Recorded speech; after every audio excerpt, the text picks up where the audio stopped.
Ladies and gentlemen, good morning to all of you. First of all, I hope that you and your family are in good health in these specific circumstances. Hopefully, situation is improving a lot, so we hope we will go that way now. And this is why I'm very happy, because we can start now providing information on the live course. Providing information shows that we are now coming to concrete implementation of the new LIFE program, because we have had the period of the definition of the regulation, then we have the constructive negotiation with European Parliament and with the Council, and since the 29th of April, we have now a great new, I would say, regulation that will deliver on environment and climate objective. And now we start, I would say, the crucial period of implementation, for which we count on the proposal from the applicant as the beneficiary. In fact, they are the one who act on the spot, the one who makes the reputation of the program and ensure that LIFE delivers. So, as I said, the new regulation is in place. It has been adopted with a strong budget increase compared to the previous program, more or less 2 billion euro compared to, I would say, the LIFE program 2014-2020. And for the next period, so 2021-2027, we will have, I would say, 1 billion more for nature and biodiversity, and we will have 1 billion more, which comes, I would say, from the fact that we have now a new sub-program joining us, which is called, I would say, Clean Energy Transition. And this new LIFE program, in fact, is an evolution of the previous one. So it brings improvement and considers the evolution of the different challenges. The new LIFE is fully equipped to deliver on the Green Deal. And LIFE will, in fact, deliver 100%, of course, on the Green Deal. The Green Deal is a core priority for the European Commission. The Green Deal is about the welfare of our planet and the health of its inhabitants.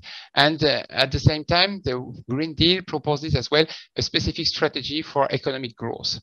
In fact, the objective is to, in fact, reconcile economic growth with environmental protection and sustainability. So the Green Deal contains, in fact, a package of measures such as a proposal for a European climate law aiming at zero net greenhouse gases for 2050, biodiversity strategy for 2030 for the preservation and restoration of our natural capital, and the zero pollution action plan for air, water, and soil, and a sustainable chemical strategy in order to ensure a toxic-free environment. As part of its contribution to the Green Deal, the environment part of the LIFE program will support in particular the biodiversity strategy and the zero pollution action plan. The biodiversity strategy was adopted in May last year, and its objective is to ensure that biodiversity in Europe will be in position to recover by 2030. The needs are huge, and to reply to them, the biodiversity strategy includes 4 pillars. The first pillar is on nature protection. Here, the objective is to increase the area which are already protected and to increase them further in order to reach a level of 30% of EU land and sea. And in addition, on top of this, 1/3 of this area should be strictly protected. It means this would include, say, area with very high biodiversity value and important for mitigation and adaptation to climate change, and it includes as well, I would say, all primary and all growth forest. The second pillar of the biodiversity strategy is to restore nature. Here again, we have very ambitious targets, because the objective is to ensure that at least 30% of the species and habitats which at present are not in favorable status should be in the future in status which would be no deterioration or even a positive evolution. And regarding farming, the objective is that organic farming should represent more than 25%. So the second pillar foresees, in fact, a reduction of 50% of the use of pesticides. and it includes as well the objectives you may have heard about, which is to plant 3 billion new trees in the EU territory. Of course, this planting of trees would have to be done in full respect of ecological principle. Then we have, for the biodiversity strategy, we have the third pillar, which will be to enable transformative change. And of course, in order to ensure these changes, we need, say, to map the obligation and commitment of the member state, and we need to monitor the evolution with a clear set of indicators. And the fourth pillar is in fact to ensure as well the global ambition agenda, because in fact, if we want to achieve this objective, we cannot work alone. We need to work, I'd say, in coordination with all the others. And to achieve that, we want in particular to ensure that our goals for the Green Deal are in line with the UN vision. So the Commission will intervene in close cooperation with European Parliament and the Member States to ensure a high level of biodiversity ambition. So as you see, we have already, I would say, with the biodiversity strategy, I would say, a full package, but we have just adopted in addition recently, so it was on the 12th of May, we have adopted, I would say, the Zero Pollution Action Plan. This Zero Pollution Action Plan covers air, water, and soil. It is the last of the strategies which are foreseen under the Green Deal that aims to ensure a healthy and habitable planet. So we are now fully equipped to reach the objectives. Jointly with the chemical strategy for sustainability, which was adopted last year, this Zero Pollution Action Plan translates into action the EU Zero Pollution ambition for a toxic-free environment. And it is, of course, the idea of the Zero Pollution Action Plan to ensure a healthy planet for all. So to achieve this, the objective is that regarding air, water, and soil, the pollution should be reduced to a level which will be considered as low enough in order that they are not considered harmful to health and natural ecosystem. And as a result, we should have a toxic-free environment. In order to get there in 2050, key targets are already set up for 2030. So in order to advance, to prepare for 2050, and to speed the reduction of pollution at source. This series of targets include a strong reduction of impact of air pollution on health, which should be by more than 55%.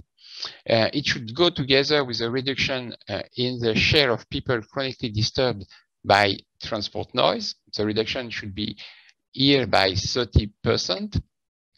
And a reduction of percentage of EU ecosystem where air pollution threatens biodiversity. And this reduction should be by 25%. So you see, I'd say a series of very clear and I'd say detailed objective in percentage. And just to add a few of them, but not too many, we should have as well, say, a reduction by 50% of plastic litter at sea and 30% of microplastic released into the environment. And a significant reduction as well, of course, of total waste generation and a reduction by 50% of residual municipal waste. So this action plan aims to strengthen the EU ambition to have green, digital, and economic leadership. And at the same time, it will create an healthier Europe will take care of all. I have mentioned this strategy. I would like to mention as well to conclude on strategy, the new European Bauhaus, as LIFE, in fact, will contribute to it as well.